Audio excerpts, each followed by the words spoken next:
siri zaffe ebigambo byoyogera tumanya ntubiza okukyusa emitiba gy'abantu mwatandika ejjira Bikira Maria abavubuka bajja bayinza okuba bali 8 naye abavubuka abo 8 it's not very easy to convert them.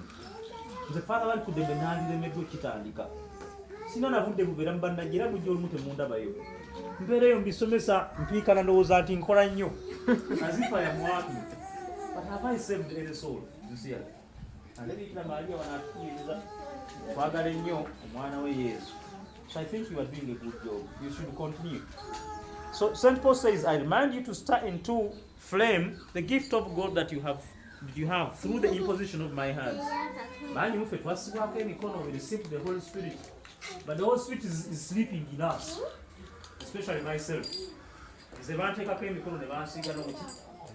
Naye olumu mwoyo mutuukirivu mwebasa.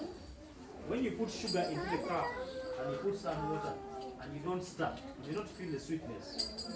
You know okwongera okukola ki okukabula mwoyo mutuukirivu ali muffe muyambise teri munnajje amasoma, especially when we are for our prayers as legionaries. Manyindo abamu kuffe tuli bannajje. Oli munnajje kubanga oli Mukristo, kubanga oli mwana wa Bikira Maria. Yinza okuba tuli mu kibiina naye oli mwana wa Bikira Maria. Wabeerawo bendera mugimanyi bulungi. Ku bendera eyo bagita vexillio. Yes. Kubeerako ekinyonyi waggulu. Kyoleka mwoyo mutuukirivu asula muki muffe.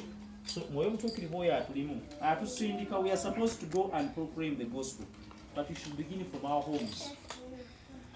You should begin from with your mother. Some of our mothers may not be going to church. Okay, my mother goes, no problem. But some of our relatives, I don't know whether they are wedded in church